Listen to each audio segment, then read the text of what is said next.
Hey, hey, hey, happy Thursday. Come on in, pull up a chair. Gaming Gang Dispatch is in the air.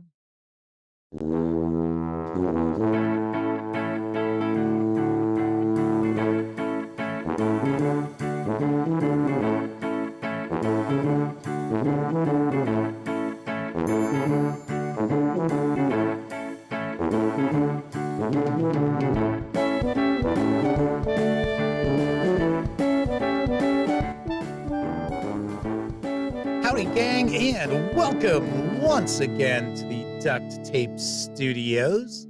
I'm Jeff McAleer, your host here at the Gaming Gang Dispatch, brought to you by, incredibly enough, GamingGang.com, of which I happen to be the founder and editor-in-chief. So welcome aboard, everybody. Tonight is Thursday, February 20th, 2025. This is live stream number 1156. So in case you're not overly familiar with this show, let me point out, super casual around here. We are just hanging out, talking about the latest in tabletop gaming news, while also throughout the month of February, I am taking a first look at games. So tonight, we're actually going to unbox and dive on into Warhammer 40k Roleplay, Imperium Maledictum Starter Set. Boy, that just rolls off the tongue, doesn't it? So we're taking a peek inside. I like Imperium Maledictum. I will also discuss a little bit the differences between Wrath and Glory and Imperium Maledictum, because there are differences mechanically, vast differences as well. So it's not simply the same system driving both Warhammer 40k role-playing games from our friends over at Cubicle 7 Games. So of course, like I said, super casual. We're not engaged in anything like rocket surgery or anything along those likes. Just hanging out, having some fun. Now, of course, when you're not watching videos on the Gaming Gang channel, be sure to visit GamingGang.com for all latest in tabletop gaming news, reviews, and a whole lot more you are not going to find here on YouTube. Come on, you know the drill. Get your geek on at thegaminggang.com. Also, because this is a live show, there is chat available. It's not on screen. It's one of the ways I keep some of the more unusual commenters at bay. Plus, you must be a subscriber to the channel for at least 10 minutes, 10 whole minutes, before you can take part in chat. It's another way I keep some of the more unusual commenters at bay. But if you check both those boxes, you want to say howdy, maybe get a question, comment, by all means, chime in, and I will do my very best to respond. First out the gate tonight is Semper Buffo, as well as the Madman, our good friend of the show, one of our chat moderators, happens to be with us. Bradley Thorpe is popping on by, as is Jose Fernandez, Gleam1 RX, W Forge, and Testy Trekkie are all with us in chat. I will take a guess. Maybe the lovely and talented Miss Sarah D is lurking in the shadows, another of our chat moderators. You'll recognize her with the glittery banhammer. Yes. Bradley Thorpe says the rest of their Pathfinder 2e books they ordered yesterday finally arrived. So they now officially have every second edition Pathfinder book. You and me both. I think I've got, and there might be one or two that they, along the way, they forgot to send, but I'm pretty sure I have all of the Pathfinder 2e. I know I've got all the remastered. So there is that.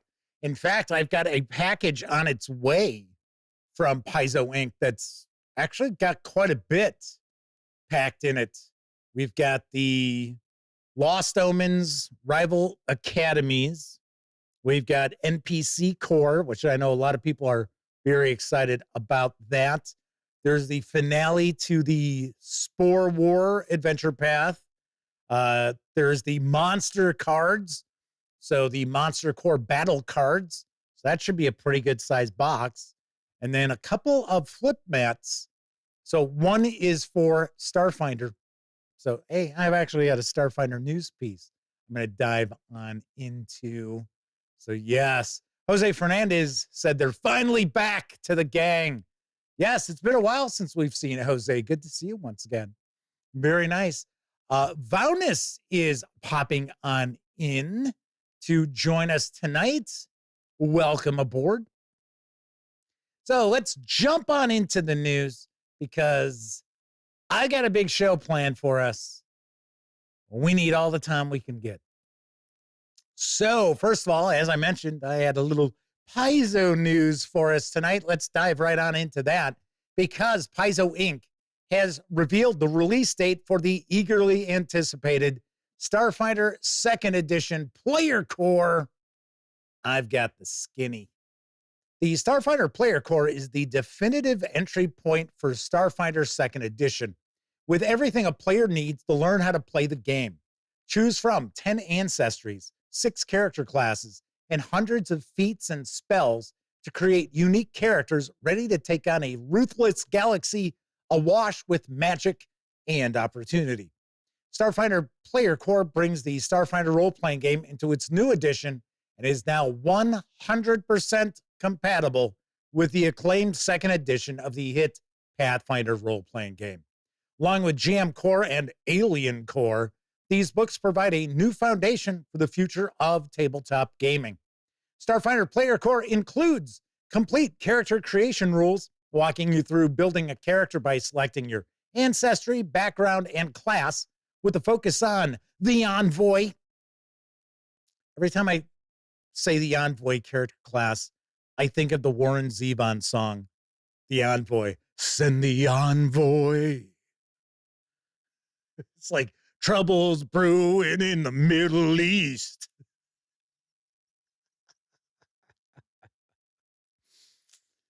Yeah, I know. Not a lot of Warren Zevon fans out there in chat, I would guess. I love Warren Zevon. It's too bad he passed away, about 15 years ago? Anyway, so we got the Envoy, the Mystic, Operative, Solarian, Soldier, and Witch Warper classes. Core ancestry options include Android, Barathu, Human, Kasatha, Lashunta, Pathra, Shirkin, Skittermander, Besk, and Yosiki. I think that's how some of those were pronounced. It's a vast catalog of options allowing you to customize your character, including versatile heritages like the Undead Borai and Drift-Touched Prismeni, skills and feats, and hundreds of spells, ensuring that the character you build represents your hero not just in story, but in rules as well. It's a primer on the packed worlds and wider galaxies so your character can be part of an exciting and diverse setting. Rules and tools to advance your character through play, taking them from a fresh-faced adventurer ready to take on the world to a veteran hero wielding powerful magic that can reshape reality. Gotta say, I don't have a page count as of yet. I'm hoping we are looking at between about 350 and 400 pages. This hardcover is going to arrive in stores on July 31st. Also happens to be the first day of Gen Con. I'll talk about Gen Con a little bit. This is going to carry an MSRP of $69.99. So interestingly enough, the Player Core is not going to be the first Starfinder 2nd Edition book that hits stores. It's actually going to be the Galaxy Guide. Kind of surprised by that. But hey, that's cool. I'm looking forward to it. So if you recall, when I was at Polar Vortex this past weekend, I mentioned that I had gotten an opportunity to play the first of the playtest adventures. And I got to play as Chick. So it's kind of funny. So as I'm putting this news piece together, I saw chick on the cover of the book, the first thing that popped in my head was, hey, I played as that character. One of those, what do they call them in Pathfinder? Origin characters, something like that. So cool. Cool. I am happy to see that Starfinder is now going to be 100% compatible with Pathfinder. It took them a long time. And in a lot of ways, I think not having the 3-action economy for Starfinder actually held it back. I think there were probably quite a few gamers out there who would be like, oh yeah, you know what? I'd like to play Starfinder. And then they found out, oh, it doesn't have the 3-action economy though? No, I don't think so. I don't want to learn a brand new game. I already know Pathfinder, right? So there we've got it. There we've got it. Sean O'Donnell and DB are both popping on into chat, as has Alan Rowe. Good to see everybody. Somebody had pointed out there's an important hockey game going on. Yes, with our longtime enemies to the north, our lifelong enemies to the north, those damn Canadians, those damn dirty Canadians. Unbelievable. Unbelievable. Sean O'Donnell had to secure some tater tots before he arrived. That's kind of funny. I had tater tots last night. I made hamburgers for my dad and I. We get to have red meat once a week. And rather than, like having steak, we never have steak. It's always like I make tacos or meatloaf or something like that. Jose Fernandez says they are very much looking forward to Starfinder 2nd edition. Kathy Evans is popping on in. Good to see you, Kathy. All right, let's move on to our next news piece, because RuneHammer has released the 2nd volume of Crown and Skull. Here's what I know. Volume 2 is here and ready to reserve. Right on schedule with Volume 1, the first printing has arrived.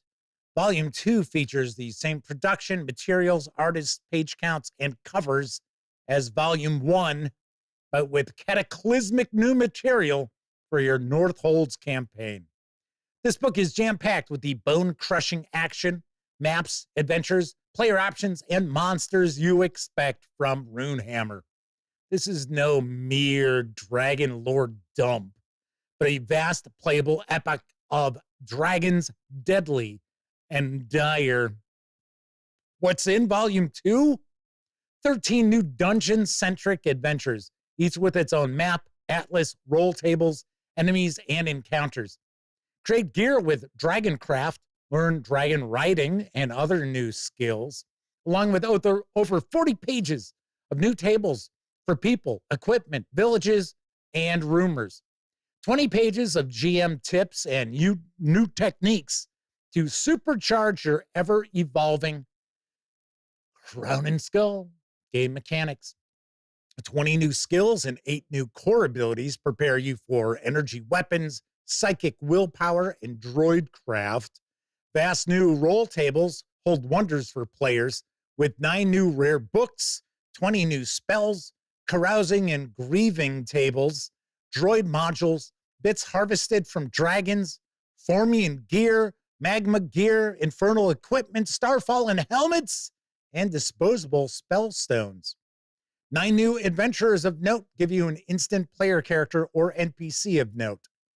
Physical copies will also include the Crown and Skull Volume 2 digital bundle. I gotta say, I don't have a page count on this. One of the reasons is because it's not available on DriveThruRPG, so I can't even really get a ballpark of what we're looking at. 300 pages, my guess, taking a stab. Well, you can order Volume 2, and don't forget, you'll get that digital bundle, which I do believe also includes the PDF for Volume 2, for an MSRP of $50. Fluent RX says, RuneHammer creativity is off the charts.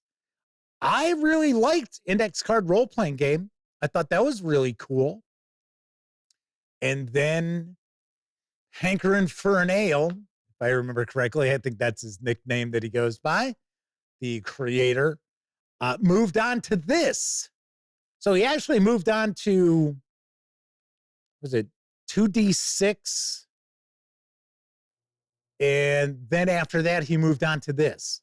So I have no clue as far as the mechanics of Crown and Skull. Have not had an opportunity to check it out. But like I said, I really dug Index Card Role-Playing Game. And yes, the creativity in that was off the charts. We'll say that for sure. Carolyn is joining us once again. Thanks for popping on in.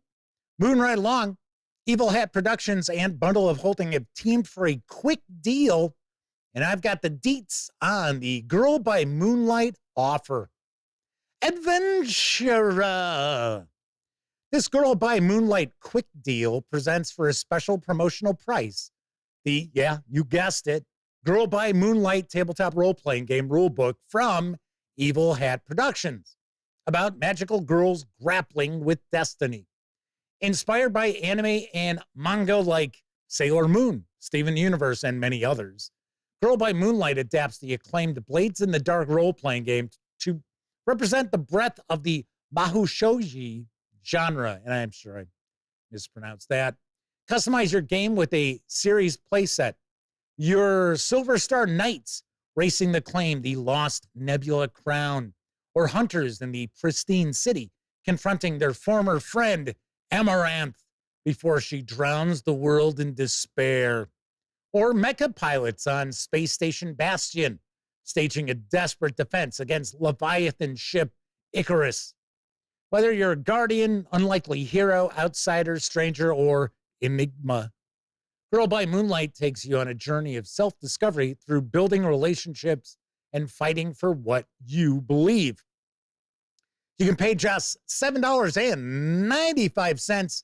You will get the complete Girl by Moonlight rulebook along with Zine by Moonlight. It's a $25 retail value, and these savings will run through March 3rd. Sharon O'Donnell says, oh man, we know how much Jeff loved Sailor Moon. I am absolutely clueless as far as Sailor Moon goes. The only thing I know about Sailor Moon, and it's similar to a lot of anime that came out around the same period here in the United States, is that the Japanese version is far more mature and adult than what was presented here in the U.S. Yes, I'm looking at you, Robotech. But yeah, that's my understanding as far as Sailor Moon goes. If you showed me a character from Sailor Moon, maybe I would guess, oh yeah, that's from Sailor Moon. It was one of the girls in her little uniforms. But probably not, to be honest. Sorry, don't know what to tell you. Nero's Fiddle is with us. Says the art is cool, but I'm not the target audience. I'm not either. I know there's quite a few of you who watch the show, both live and on Memorex, that you are not the target audience for this game. But there are folks out there who watch who are the target audience. So I figured I would share this. Moving right along, the second edition of the horror role-playing game Urban Shadows has now landed in print and PDF. Here's the latest from Magpie Games. The city hungers. Will you feed it? The streets bleed shadows as the supernatural politics of the city threaten to swallow you whole. Will you suffer as a savior of those who don't have enough, or take advantage of the weakness in friend and foe alike? Will you fight the darkness or give in for power? I have the power! Yeah, I know, completely different genre.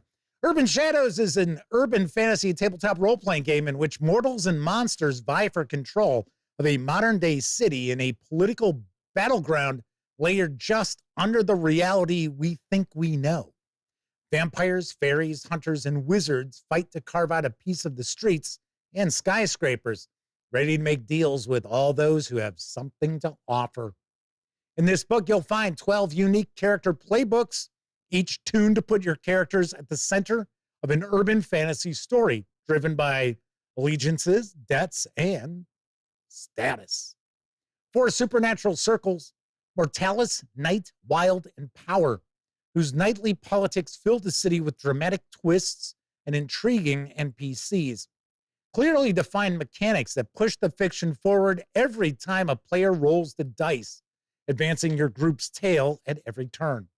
Detailed advice for the master of ceremonies, the player running the game, including 2 city guides: Chicago. I guess if you're doing urban horror, you got to do Chicago. And Santiago, packed with story hooks. All new mechanics for backroom deals and faction play that makes the nightly politics of the city real for players and NPCs alike. The choice is yours. The city awaits. You can score the 322-page hardcover with PDF for an MSRP of $49.99, or grab just the PDF alone over at DriveThruRPG for $24.99. So I'm kind of curious, as someone who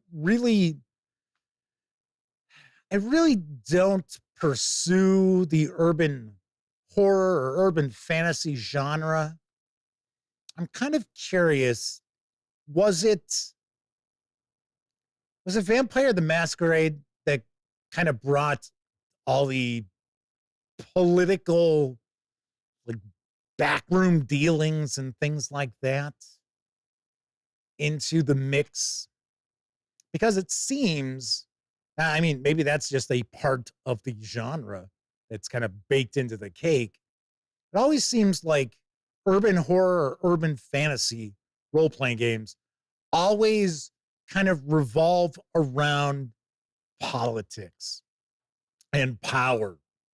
So Sharon Down says, yay, Chicago, be terrified when the bean hatches. Hey, you're not supposed to let people in on that. It's a secret. All righty. So moving right along, let's talk about our final news piece, because now available in print and PDF from Onyx Path Publishing is They Came from the RPG Anthology. Here's the scoop. A role-playing game of cinematic, televisual, theatrical, and video game fun. They Came from the RPG Anthology introduces its players to a multitude of genres, mediums, playable character archetypes, and more. This book contains everything you need to play any game of They Came from the RPG Anthology, with the following genres included: gunslinging westerns with They Came from Cowboys Gulch, noir and hard-boiled cases in They Came from the Mean Streets, costume dramas in They Came from Bridgeton Rectory, sci-fi space opera in They Came from the Interstellar Starship, Shakespearean theater in They Came from the Bard's Quill, murder mysteries in They Came from the Billiard Room with the Candlestick, the nuclear wasteland with They Came from the High-Octane Apocalypse, high-sea adventures in They Came from Under the Skull and Crossbones, fighting games and martial arts in They Came from the Steel Dragon Tournament, comic book superheroes in They Came from Beneath Capes and Cowls, as well as heists and gangsters with They Came from the Meticulously Planned Bank Job. The 308-page standard hardcover carries an MSRP of $54.99 over at DriveThruRPG. Yes, there's also a premium color hardcover. If you want to just grab the PDF alone, you can do so over at over at DriveThruRPG for $29.99. And sorry, I was off by $1. It is actually $53.99 for the standard color hardcover. Sammy Uhas reviewed some of the They Came From releases, like They Came From Beneath the Sea. And then there's the horror one, They Came From, I think it's Beyond the Grave, because I always like to say, They Came From Beyond the Grave. I don't know. I know I'm just entertaining myself here, but she liked it. She liked the storyteller system that series uses. So kind of cool. I wouldn't mind taking a peek at the fantasy one they've got, which is, I think it's They Came From the Cyclops' Cave.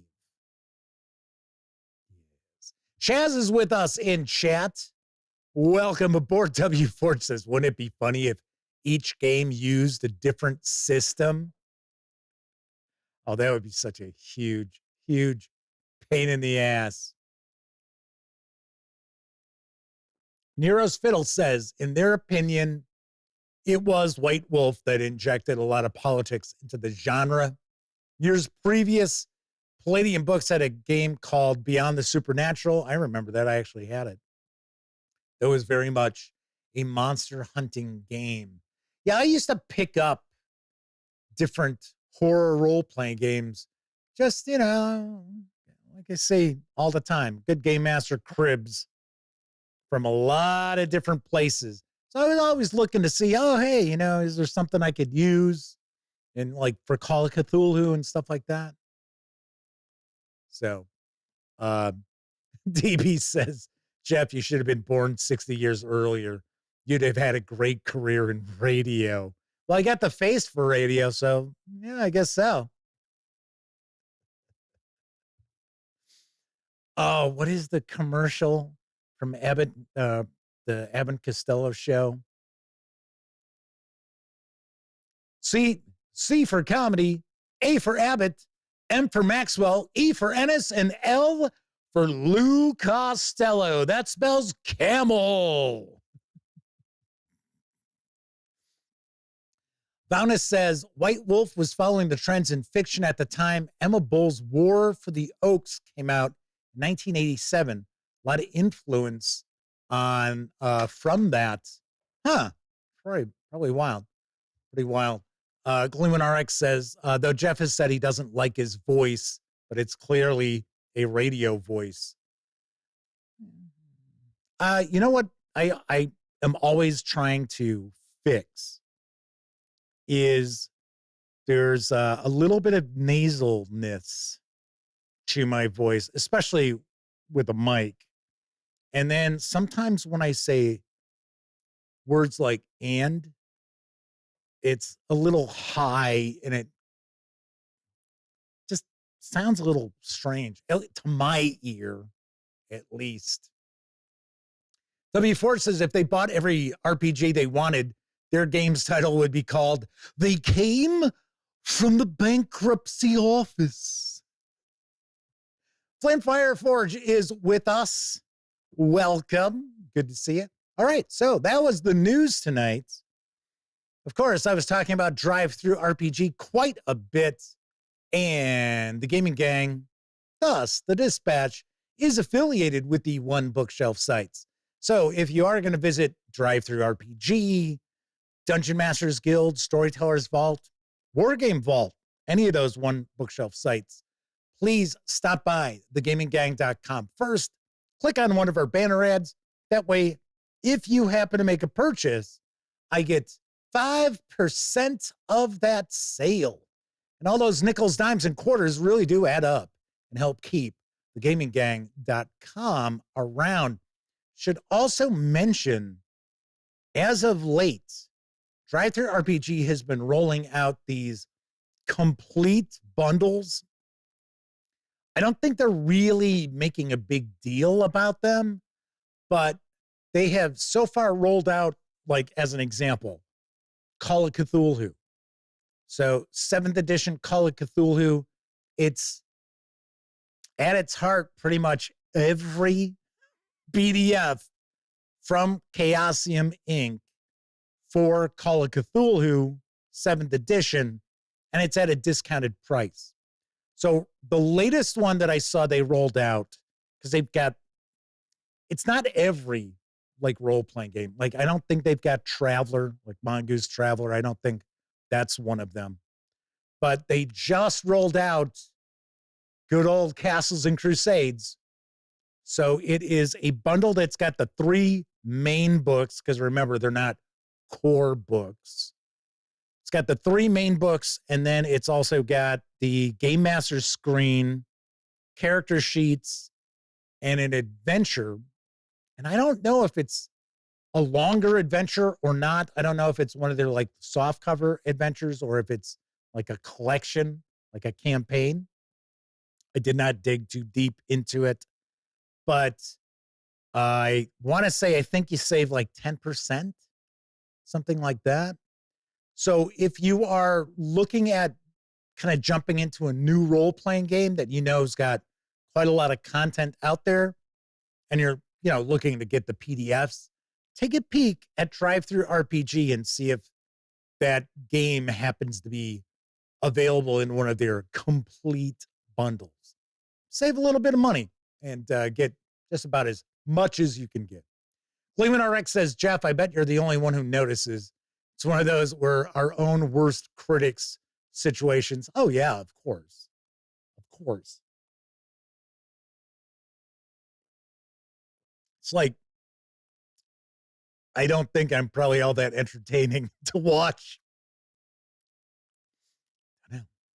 I didn't know Jack Hanks is popping on in to visit with us. So we are going to be diving on in and taking a look at the Warhammer 40k roleplay Imperium Maledictum Starter Set in a few moments. But I did want to mention something today. I mentioned I was going to talk about something. It's not going to be like a long rant or anything like that. But because we were looking at so much content yesterday, I said, well, you know, I'll talk about it tomorrow. So I don't know about you folks out there, but one of the things that the gaming gang has been able to do for me over almost 15 years is keep my mind off of the real world out there. And I do hope that it's like a getaway for you, right? That you don't have to be sitting there like, oh my God, I can't believe XYZ is doing ABC in the White House. But that doesn't mean I'm like completely immune to what goes on in the world around us. And yes, at the moment, I think things are pretty fucked up. Just saying. But I could not believe. So my point is, I try not to burden you with too much of my political beliefs, although they do come out from time to time. If you've been following the gaming gang for any length of time, you know what side of the fence I'm on. But I couldn't believe somebody had commented on my Why You Should Play Castles and Crusades video yesterday morning. And the comment was somewhere along the lines of, oh, is this woke bullshit? Because if it is, I'm going to boycott it. And I thought to myself, okay, first of all, maybe it'd be a fucking good idea for you to actually look at something, maybe learn about something. Well, what am I saying? Learn something? Yeah, okay. Jeez, Jeff. Oh, I can't believe I walked right into that one. If there was any company out there making role-playing games that I would say you cannot accuse them of being woke, although people have, because one of their marketing people was part of the Gamers for Kamala thing that was, so was I. I got emails, people bitching about it. I was like, really? You're going out of your way to go peruse all the hundreds and hundreds of people on there? It's like, give me a break. But if anybody knows anything about Troll Lord Games, they keep their politics to themselves. And they're like all veterans, maybe not all of them.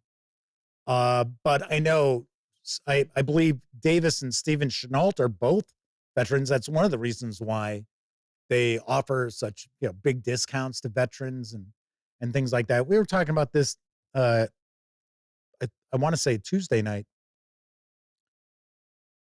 So I was like,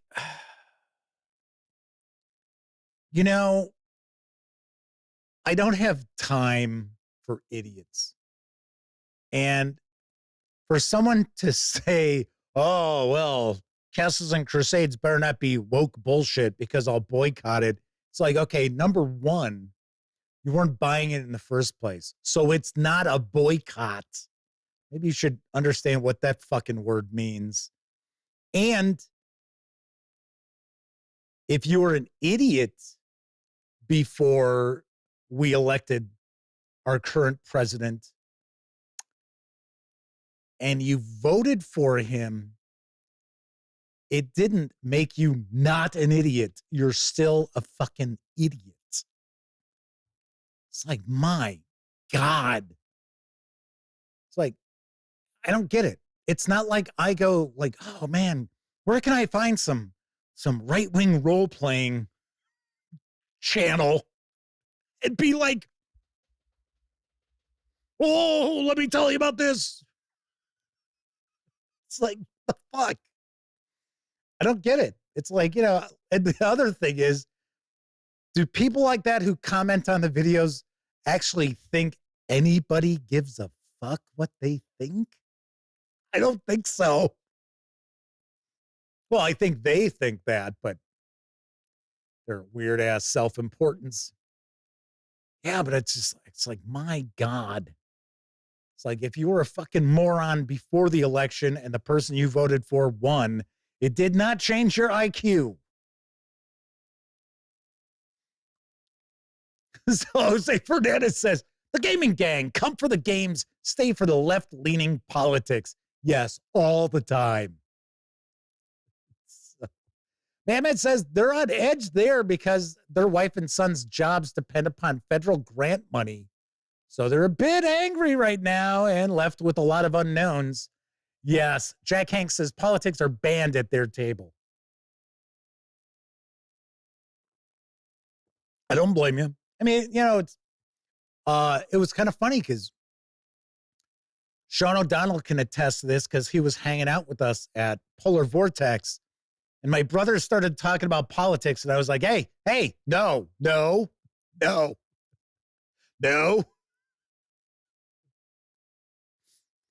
Jack Hanks says, we are to respect each other in different beliefs. Basically, don't be an asshole. Yeah, I agree. I completely agree. That's why I don't sit there and be like, go carry it on about various things in the news. I could. Of course I could, but yeah, I just don't get it. I just don't get it. And it's, like I said, if it had been any other company, it'd have been like, oh, I don't know, like Chaosium Inc. Be like, oh, yeah, why you should play Call of Cthulhu. It's like, if this is woke bullshit, I'm going to boycott them. I've been like, yeah, whatever. Yeah.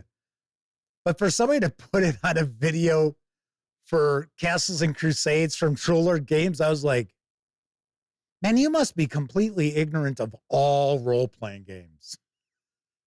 It's like, okay. Warren Rollins is with us. Chris Lundgren's popping on in with Buddy of the Cockatiel. Lehman RX says, the news gang? Funny enough, when I lived out in Arizona, this is a long time ago, I did a podcast, which was all current events. Yes. Yes. So I have always been a political animal of some sort. Glum Moon is with us. Must be related to Moon Glum. There are good people on both sides, but there seems to be more actual good people on one particular side. I would agree with you on that. Nero's Fiddle says, bigotry is silly. Hate everyone equally. That's what I used to joke around. I'm like, I'm not a racist. I hate everybody. So there you go. So it's like, all righty then. So tonight we are going to dive on in. We are going to be taking a look at the starter set for Warhammer 40k Roleplay Imperium Maledictum in just a few moments. But first, I got to say, if you like this video, give it a quick thumbs up. Subscribe to the Gaming Gang channel if you haven't already. Don't forget to do that. But if you happen to like the channel, if you feel the Gaming Gang is a valuable resource, hell, if you just like what we do, you can always swing on by paypal.me/thegaminggang to make a small donation. Hell, you can buy me a 2-liter bottle of soda.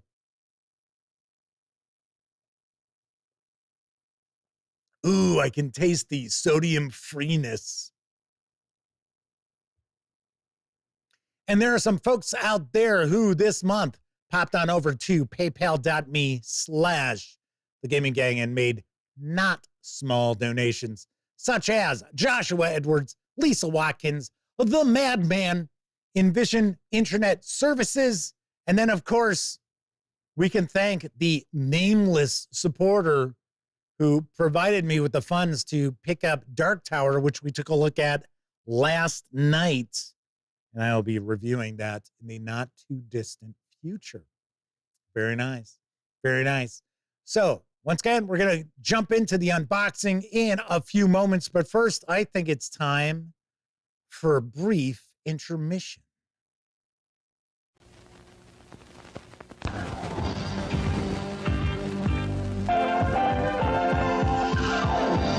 It's intermission time. Time for refreshment.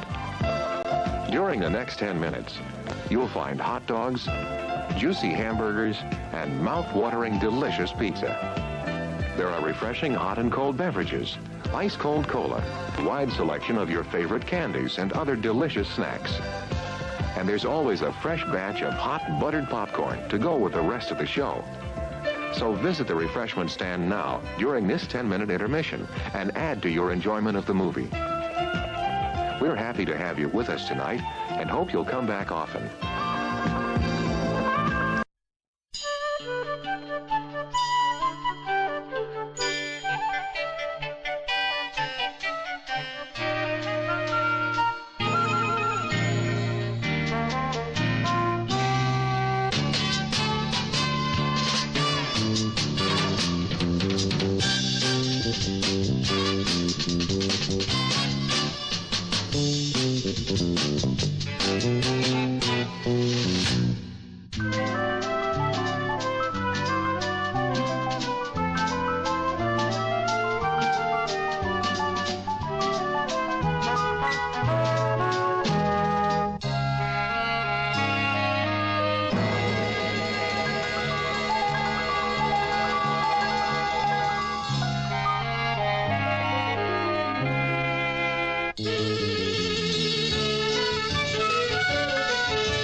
With the no chocolate mess anywhere. I'm going to prove that the milk chocolate melts in your mouth, not in your hand. With M&M's chocolate candies, the milk chocolate melts in your mouth. not in your hand. Try M&M's plain and peanut chocolate candies.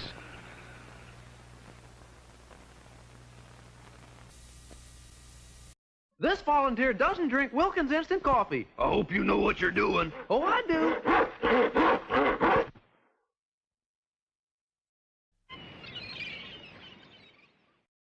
Hard ticket to Hawaii. It has it all. The awesome, pristine beauty of the land. The warm caress of perfect beaches. The tantalizing wetness of the blue Pacific. Hawaii. It's a great place to visit. But you wouldn't want to die there.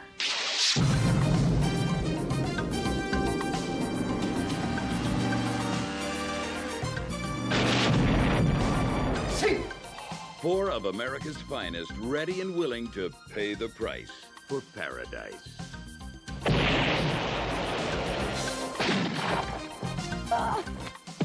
They're undercover, but not under-equipped. On this mission, there's hard flying, hard playing, hard fighting. Agents are everywhere. Have no mercy. Kill them all.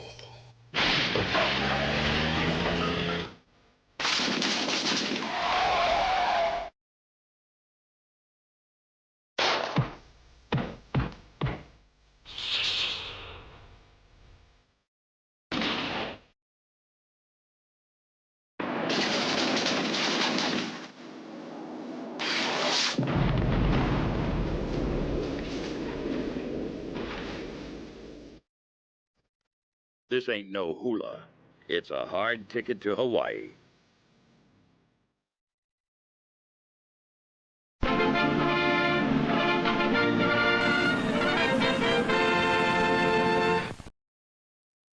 I think everyone knows that it is just far more entertaining for us to have really bad movie trailers than trailers from good films. And whoever cut that trailer needs to be slapped upside the head. And I don't mean by the cutaway from the topless nudity. I'm talking about like the woman's got that huge gun and the guy's next to her like looking at her. Okay, we understand where the joke was going. Why not include the joke? TV says that's a very clean trailer for that film. Yeah, I believe so. I believe so. Flint Fireforge says, Andy Sedaris, one of the kings of so bad, it's good movies. DB said, wasn't that mid-80s? I think that's from like 87. I never saw it.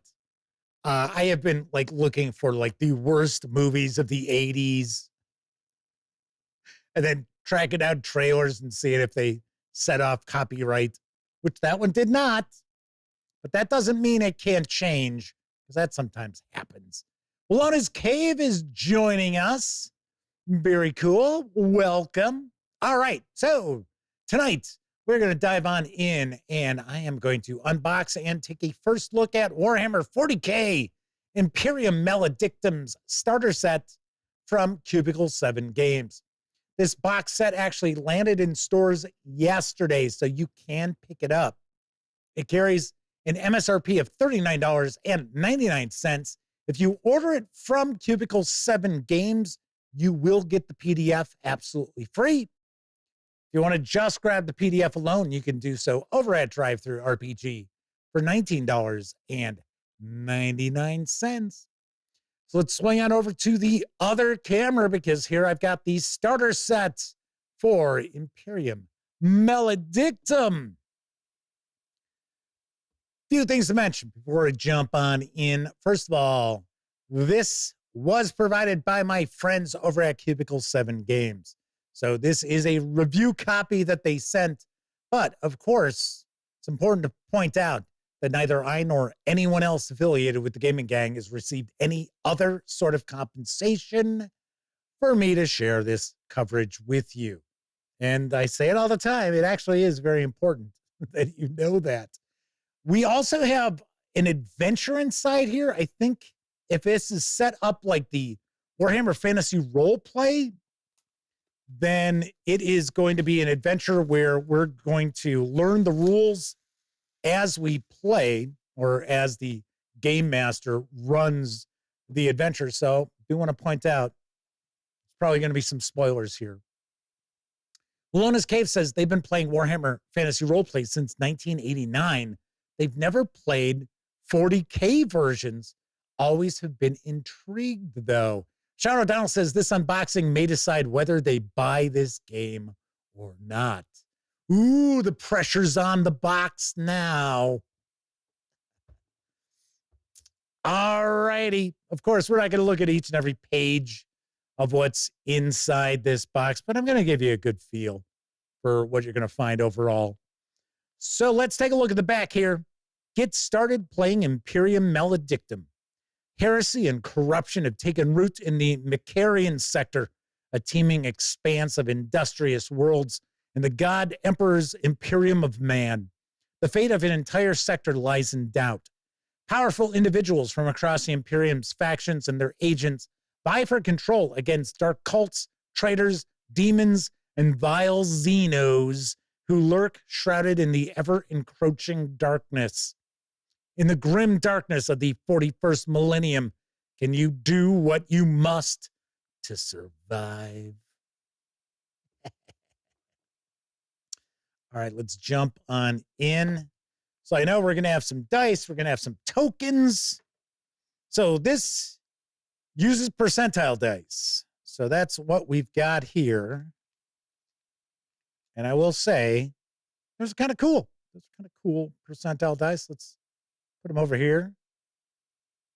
A little contrast. Ta-da! 74? Damn! So we got to read this first. So this is going to tell us about what's in the box. Oh, right there. It says, what's in the box? Well, right there. It's going to tell us. It's going to give us some information about the sector. What is this game? Imperium Maledictum is a role-playing game set in Game Workshop's Warhammer 40k universe.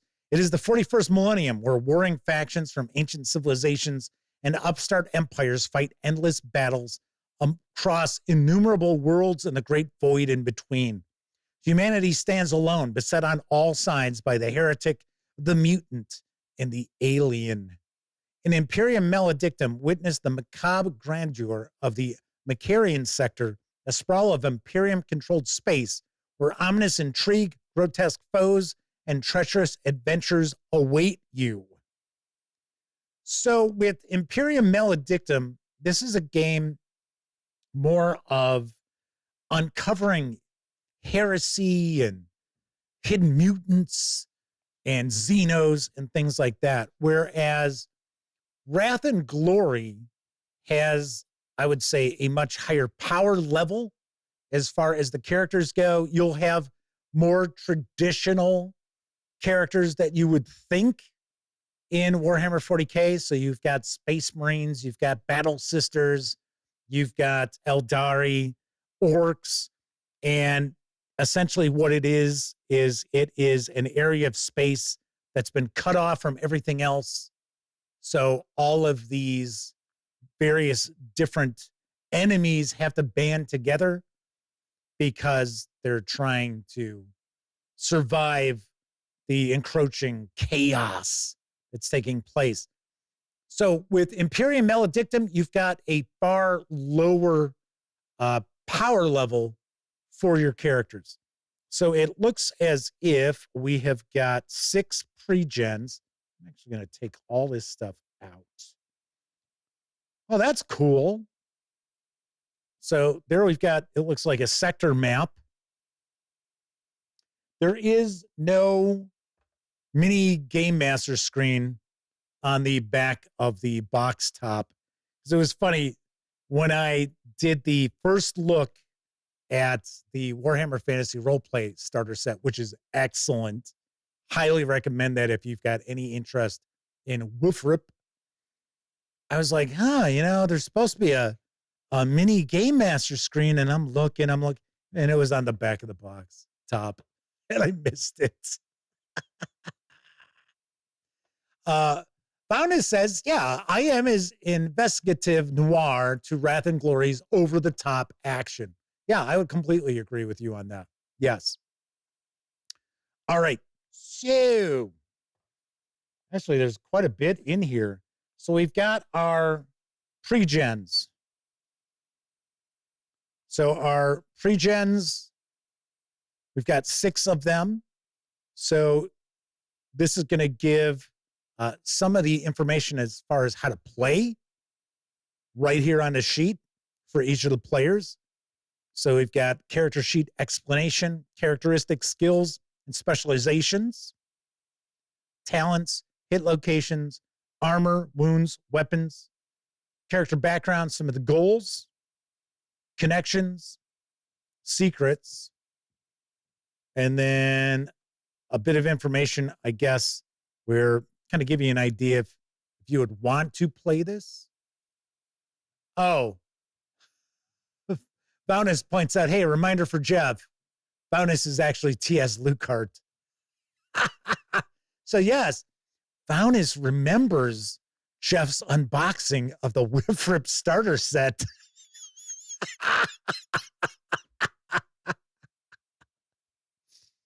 Because I remember he told me he was watching the video. He's like, come on, Jeff, find it. It's on the back of the box. It's on the back of the box top. Jeff, it's on the back of the box. He's like talking to the video. And I never saw it. Yeah. Cleveland RX says they just got their Whiffrip starter set from Cubicle 7 last week. Yes, because it was out of stock for a while. Okay, so there's the Zealot. Next up, we have Eidolon.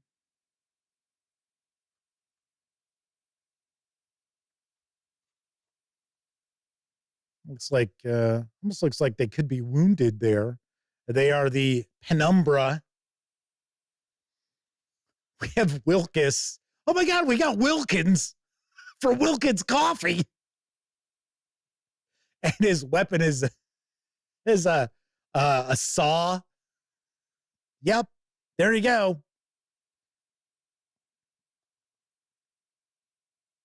And they are the interlocutor. Righty. Then we have Rita. Wonder if she's a meter maid. Oh, who's gonna get that reference? Well, let's see. Rita looks lovely. They are a psyker, bearing the rare ability to harness the energies of the warp, turning them into devastating psychic powers. So they are the mystic.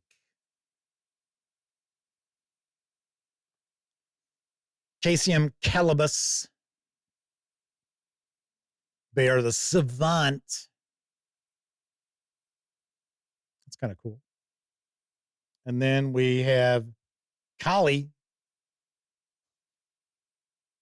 Quiet toil is the fate of most Imperial citizens, and Kelly's early life on the agri-world Crueltus bore a similar trajectory until a surplus of workers saw her added to the planet's tithe to the Astra Militarum.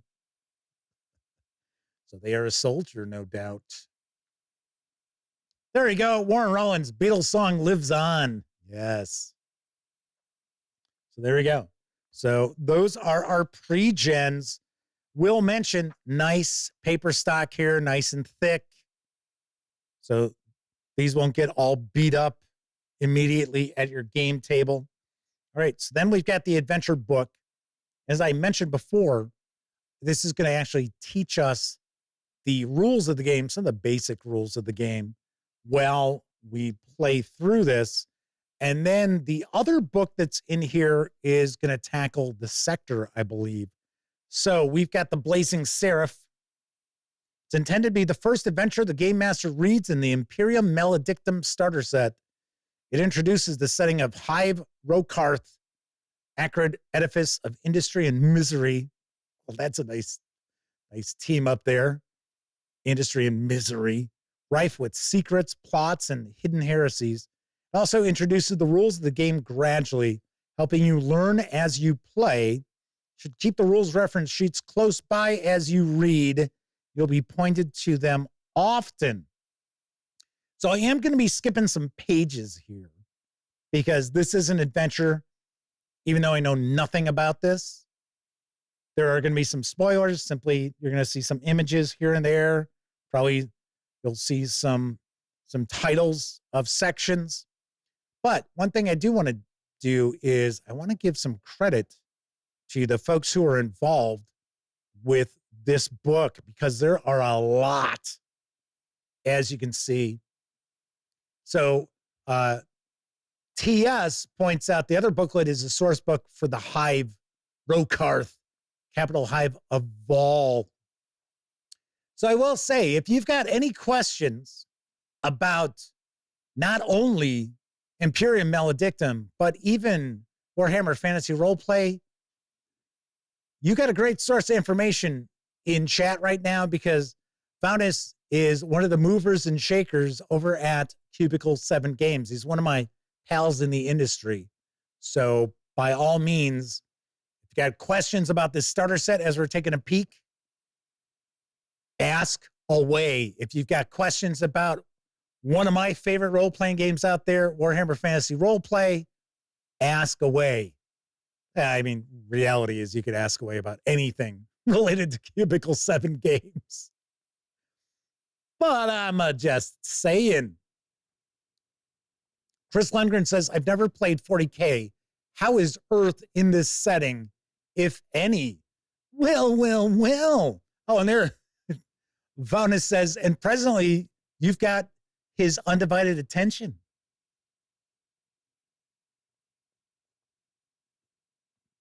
Oh, that Wallona's Cave is diving right on in.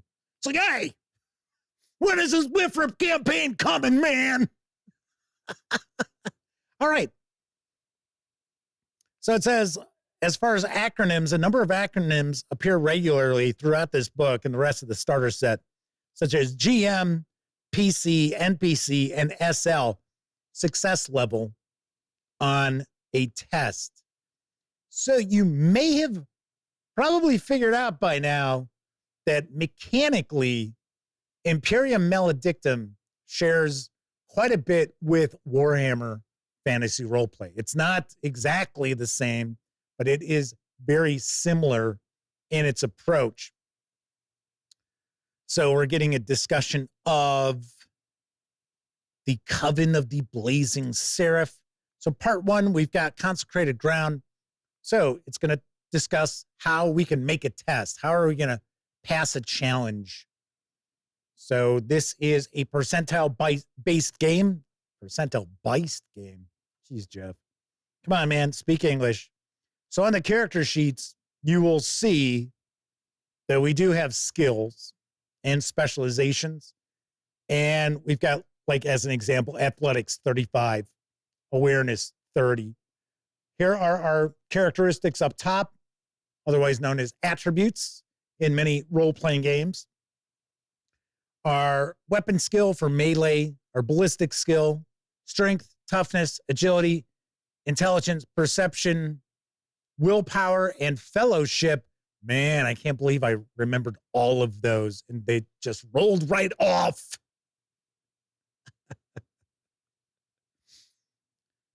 So what you're essentially looking to do is you're rolling and you're trying to roll under your score.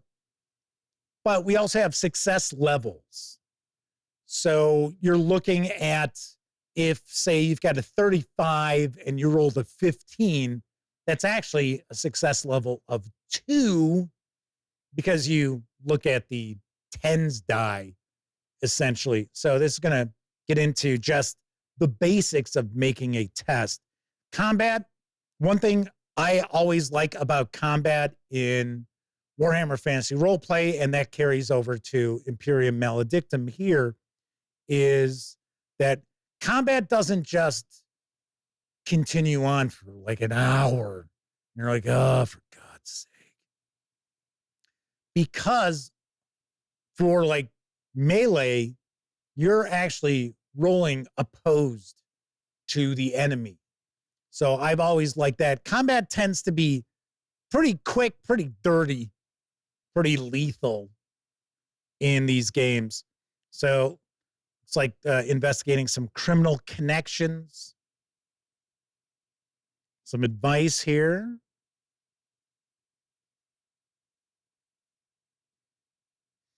And this starting adventure appears to be pretty much scene-based. I would guess it's relatively linear as far as adventures go. This probably isn't real sandboxy. Introductory adventures usually aren't, especially whereas we're trying to learn some of the core mechanics of the game. So as Bonus points out, Imperium Maledictum has the success levels. Wrath and Glory uses a D6 pool. We've talked about Wrath and Glory before. We're going to actually be taking a peek at a couple of new releases that have come out for Warhammer 40k Wrath and Glory. And I got to give it up to Cubicle 7 Games. I've said this a few times in the past. That wasn't their game. Wrath and Glory was not designed in-house by Cubicle 7 Games. It kind of fell into their lap. So they could have just said, yeah, whatever. Let's wrap this up. They have not. And it is kind of interesting because there are people out there, I've heard complaints about Wrath and Glory that, well, that's not Warhammer 40k, man. You would never have a Space Marine team up with a green skin. And yeah, it's, okay. It's like, come down, it's just a game, man. I would say that you will not find that in Imperium Maledictum.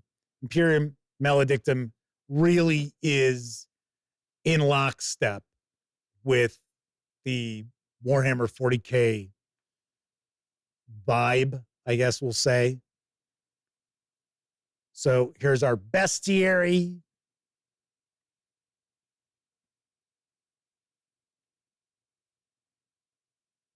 So we've got 48 pages. That's kind of cool.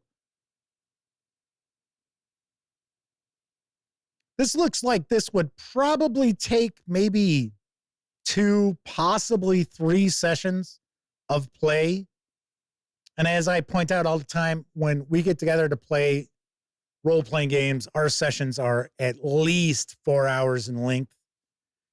One of the reasons is because I think, just in my opinion, the way things work for us with my gang is that anything less than that is kind of a waste of my time.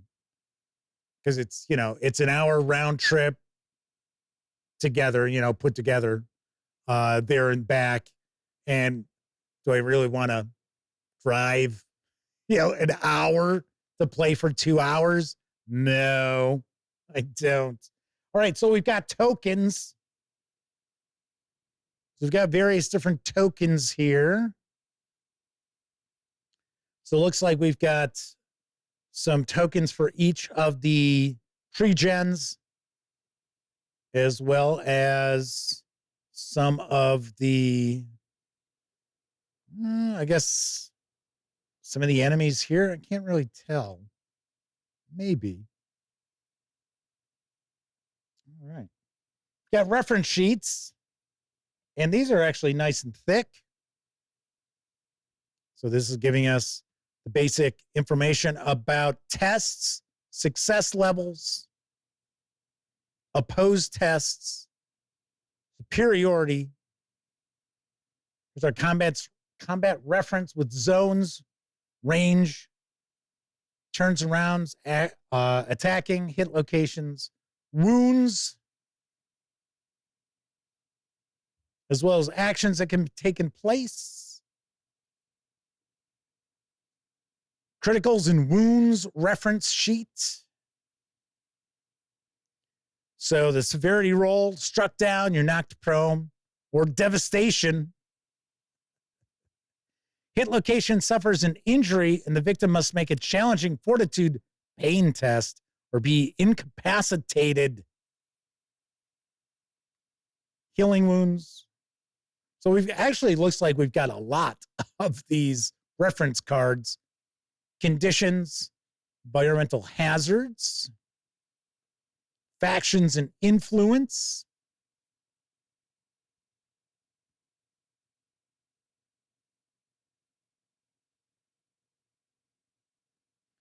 Something else I should mention as we're taking a peek at these reference sheets is if you utilize the Foundry Virtual Tabletop, Cubicle 7 Games has done some real yeoman's work on converting their games to Foundry.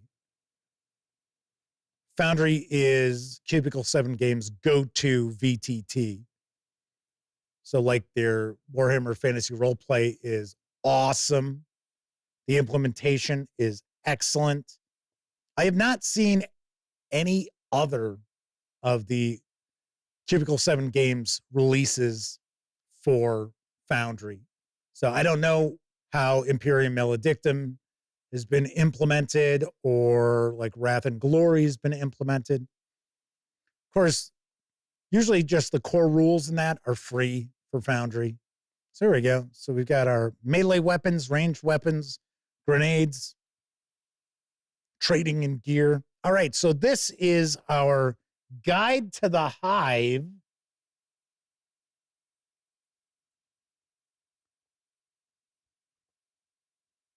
Looks like this is about 70 pages in length, thereabouts. So this is Hive Rokarth, a towering edifice of plasteel, rockcrete, and unbridled misery. Boy, they like throwing misery around here. It rises from the acrid surface of Vol, a crumbling spire of human defiance, persisting despite the inevitability of caustic annihilation by its own hostile planet. Good old Hive worlds. You know what would probably be a pretty cool role-playing game, which I have not heard of anybody working on, would be something that's like Necromunda.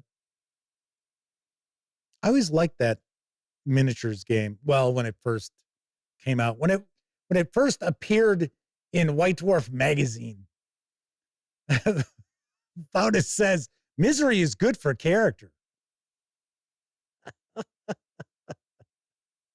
So Foundus also points out way too much to explain how 40K's various role-playing games have changed a lot. So we're getting into information about our various different factions or minor houses, guilds, manufactorums. So Augmetics, Battery and Lumen, Derust. Anyone in a derust facility not wearing a rebreather will taste blood within 10 minutes. Inside these towering malefactorums, walkways cobweb the fume-choked air above enormous chemical vats where Vol's acids undergo archaic chemical processes to convert them into substances to prevent rust. Well, that's what Toxic Avenger fell into, man. Lona's Cave is pointing out you'll enjoy Warhammer Fantasy Roleplay.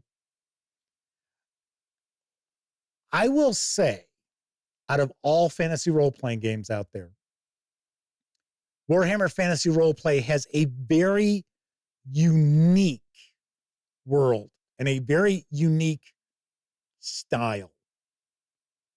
It is not like any other fantasy role-playing game out there as far as setting. And it's one of the things that I like best about it. So we've got the spire.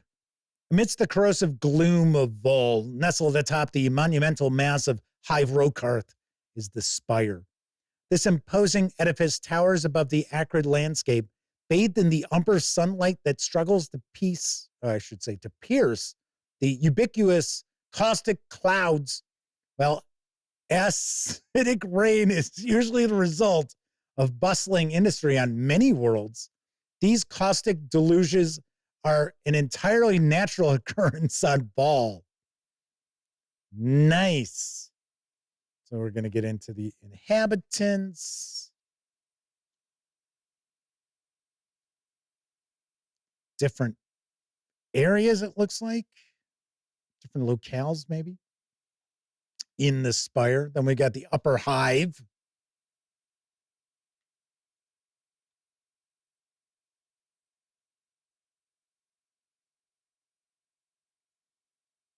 Something else with Imperium Maledictum you might not be aware of is that your player characters will normally have a patron. And you'll create the patron with the players. But there are going to be some aspects of the patron that are going to be secret from the players. The players may not necessarily realize that. So the bowels of the lower hive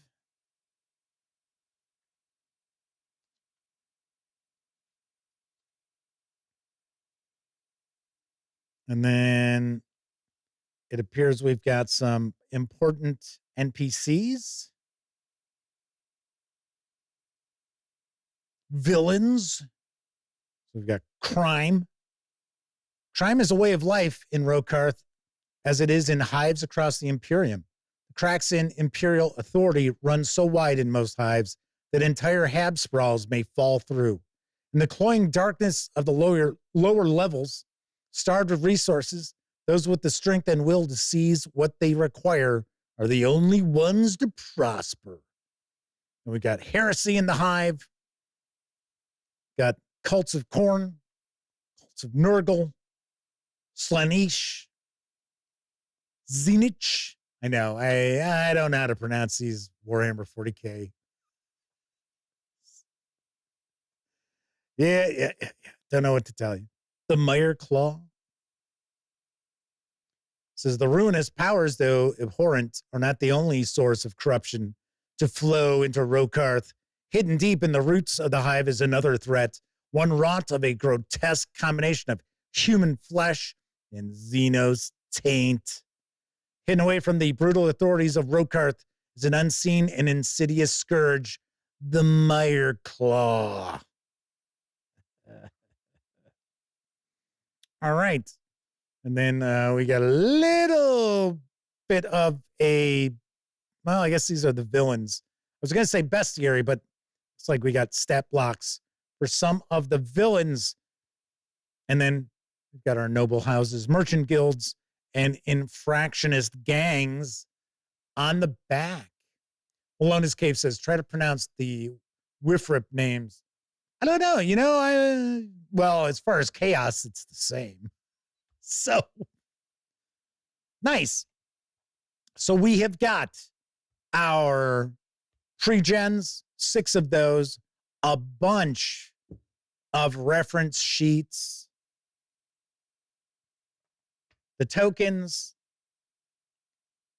our special percentile dice in our Imperium Maledictum colors. We also have the adventure that gives us a breakdown of the rules so we can learn them. The guide to the hive, Rokarth, and then read this first. That's what we're going to find inside the starter set for Warhammer 40k Roleplay Imperium Maledictum from my friends over at Cubicle 7 Games. And of course, I will have a review of the starter set in the not too distant future. Sweet. Very nice. Very cool. Another cool release. Cool looking release, because I can't say anything until I actually go through it so I can review it. But another cool looking release from our friends over at Cubicle 7 Games. All right. So what's cooking next week? Oh, you know what I should mention? We were talking yesterday how my copy of the Monster Manual 2024 arrived. And I said, hey, you know, there's really not any real damage to it. But as you can tell, this cover is bent. But seeing that it came from Amazon, I was not too upset because I can always put other books on top of this to flatten this out. So we talk about this all the time, how Amazon just beats the shit out of stuff. So I had heard from Gleamon RX that they had ordered the Dark Tower slipcase set from Amazon, and they got their copy, and they have to actually send it back because it's all beat to hell. So irritating, man. And Wilderness Cape points out, and Amazon started as a bookstore. I know. Is it warped? Yeah. It is warped. So it's, whatever. Like I said, I was kind of surprised that it wasn't like all dinged up on the edges or anything like that. So, but stay tuned. I will probably have my review for the Monster Manual on Monday. So I will shoot it on Monday because I have to spend a couple of days over at my brother's house watching their pets because they're going off to vacation. They're getting out of Dodge, heading down to Florida, going to Disney. So getting away from this crap cold weather. So I said, yeah, okay, I'll keep an eye out for a couple of days. So I won't be shooting as much video as I would like. I am going to do my best to shoot a couple of videos tomorrow so that you'll have reviews of the Land of Eam core book, as well as Tales of Argosa's core book. Fingers crossed I get those taken care of tomorrow and have those up over the weekend. So next week on Tuesday, we're going to dive on into Campaign Builder, Dungeons and Ruins from my pals over at Cobalt Press. And yes, I am, as I drop all their stuff onto the floor. That's going, dummy. I do have the map folio, so we're going to take a look at the map folio too. So I know people were curious. Did you also get the maps? So that'll be on Tuesday's show. Wednesday, we're going to look at Grit, fantasy role-playing game. Quite a few people are kind of curious about this. I'm like, yeah, okay. All right. Sounds good to me. And then on Thursday, we're going to take a peek at a couple of zines from Breaker Press. These are for Dungeon Crawl Classics. You know me. I like, throwing a bone to small creators in that. So we're going to take a peek at these. And it is the Stennard Courier. So this is sort of the town that this author kind of sets all of their Dungeon Crawl Classics adventures and things like that around. So we will be taking a peek. So Semper Buffo says, thanks for the review. It wasn't a review, just first look. Always have to point that out to people when they're like, oh yeah, that was a great review. And it's like, nope, not a review. Just an unboxing, just first look. Stay tuned for the review. So sweet. All right. So that is it for this time out. If you were watching live, thank you very much. If you watched live and took part in chat, tip of the cap to you, because not only were you keeping me company, you're also keeping each other company as I'm sharing the news or flipping through a book. So it is much appreciated. But of course, I know a lot of folks out there, they don't have an opportunity to watch live. Doesn't matter if you're watching live or on Memorex. Thank you for taking time out to watch any of the over 2,100 videos here on the channel. It really does mean a lot to me. Of course, when you're not watching videos on the Gaming Gang channel, be sure to visit thegaminggang.com for all the latest in tabletop gaming news, reviews, and a whole lot more you are not going to find here on YouTube. especially Sammy Uhas's reviews. Like all of our Pathfinder, well, not all, but a majority of our Pathfinder and Starfinder reviews are by Sammy. They are written reviews, so you can only find them over on thegaminggang.com. Yes. If you like the video, by all means, please give it a quick thumbs up. Subscribe to the Gaming Gang channel if you haven't already. And if you do subscribe, don't forget, ring that bell. It will not only let you know when the Dispatch streams live Tuesday, Wednesday, and Thursday evenings right here on YouTube.